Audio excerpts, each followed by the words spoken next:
Good morning, fellow Solidworks users.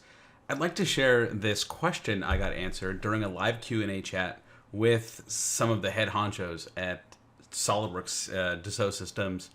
And I think I asked a pretty good question, seeing how I got a very lengthy response. And it's something that's kind of all in our minds, that we've been thinking, hey, there's this huge push towards 3D experience platform itself. What about us SolidWorks folks that are kind of in this limbo, and how should we feel about that?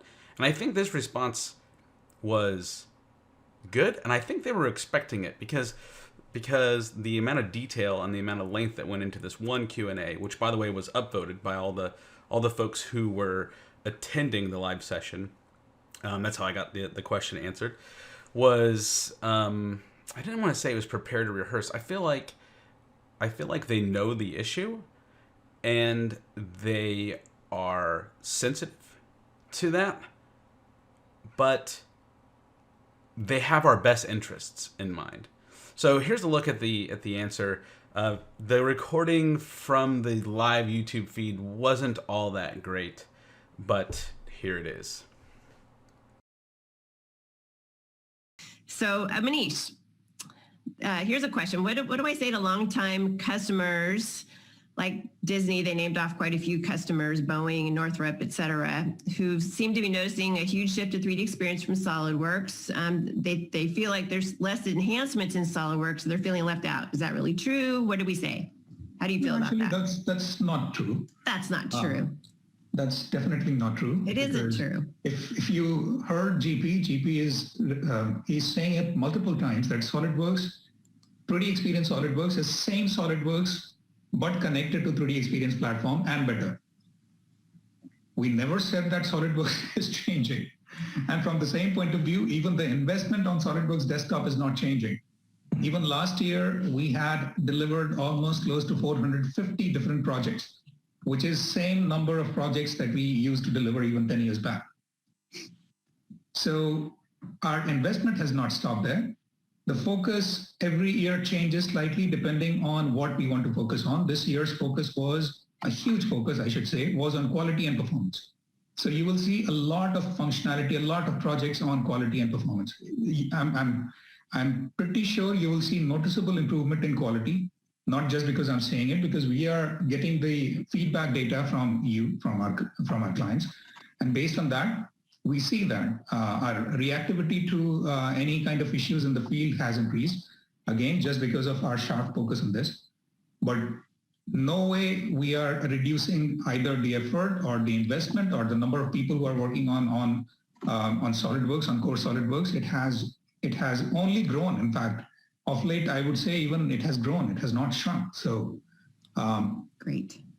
Good. I don't see any reason for any discomfort whatsoever. Good. May add a few thoughts about on top of what Manish said. So I think Manish said it very, very clearly. SolidWorks is the number one computer-aided design system in the world, and we will put our best efforts to keep it that way. However, the nature of design is changing drastically. Okay, so let's talk about artificial intelligence. Let's talk about a generative approach. All these things can only happen in the context of a platform type of architecture. There is nobody in the world that can promise you to deliver the power of artificial intelligence on your desktop. It's impossible. Nobody can tell you, I'm going to deliver the ability of a generative artificial intelligence-based generative design on the desktop, because, first of all, the desktop power is dead. Desktop doesn't have enough power, doesn't have enough scalability, first of all. Second, because especially for artificial intelligence and machine learning, which we have already deployed, it's already at work. We need the algorithms to work on a very large base of data. And those things can only happen if they are concentrated in a platform where the language is the common language. Now, keep in mind that our incredible competitive advantage with respect to our competitors is that The platform speaks the same language. When you put a SolidWorks part file or a drawing or an assembly into the platform, immediately the detailed architecture of your design is understood by the rest of the platform. I'm talking about data management. I'm talking about generative algorithm. I'm talking about simulation. Simulation gets your assembly and understand the internet connection, the mates, the friction. Okay, this is an incredible value that we are giving you. Now, then what is the difference? Well, the difference is that we cannot promise artificial intelligence on the desktop. It is impossible. We cannot promise advanced generative algorithm on the desktop. We cannot promise flexible computational power on the desktop. This is not going to happen. Not because we don't want, but because it is physically impossible, right?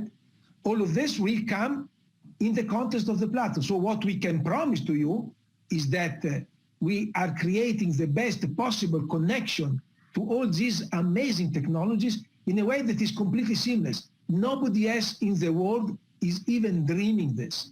They announced some strategies. We don't want to talk about competition here, but nobody is even remotely close to that.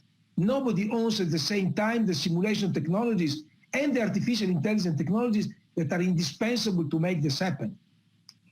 What we are talking about here is the next generation of generative algorithms that are used by the top aerospace and automotive companies in the world. That is not, right now, one click away from you. You just connect to the platform, all of that is available at your pace, when you are ready, when you want it. And this opens a door of infinite scalability of innovation. That is what we can promise to you. If we were stuck to the desktop, we would hit a ceiling very, very soon. Actually, that is a very good point, GP, and I would give you a real story.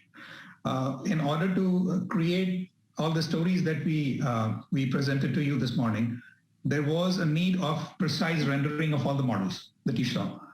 And all those were renderings, none of them were real products.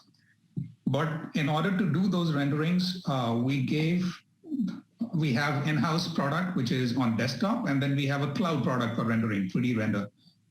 So we started on the desktop product, we started to create rendering, and very soon we realized that it is only as fast as the machine on which we are trying to render that. So there was a limit that I was told that you will get 2 renderings by end of the day. I was not happy with it. So ultimately we moved it to the cloud. We used 3D render, and by 3D render, we were able to compute as many renderers. There is a limit to which there is a limit that you can reach as far as computation is concerned on desktop. Beyond that, there is no other option. You have to go to cloud, or you will start to lag behind your competition. Just go tomorrow to the session that Suchit has organized. Hear from people like Gian Paolo, the Orange County chopper designer. Hear from him how fast and powerful and good it is to use the technologies together with desktop. He's a desktop user for many, many years. And he started using 3D Creator together with SolidWorks. He was blown away. Just hear from him. He's he's a superpower user. He's right now animating our communities. And actually, probably he's better qualified than me to tell you how powerful it is, this connection. All right, great. Thank you. Wow, so that was quite a bit of information, and multiple people chimed in. I feel better about that answer, and I feel better about being like a core SolidWorks user to my foundation, right? So let me know how this makes you feel being a part of the SolidWorks community. Do we see the growth? Do we see the direction that everything's going in? And will the cloud version of SolidWorks ever be equivalent to the desktop version? One of the things that caught my attention right off the bat was they're saying that the investment on SolidWorks hasn't changed. But I would follow up to that question and say, well, has it grown? Certainly user base is growing. So why isn't the budget also growing? And why aren't the enhancements also growing? Am I just reading too far into that? Or was that specifically stated in the fact that we're keeping things the same. And then any new growth is going towards 3D experience. But we're keeping things the same for now. That was a little concerning, but I think I'm just reading too much into it. Let me know in your comments below if you think that one way or the other, which side of the fence you're on that. My name's Adam Hughes. I can't thank you enough if you watch this video all the way through. If you liked it, please hit the like button there at the bottom, smash subscribe, and stay tuned for my next videos. Fight on.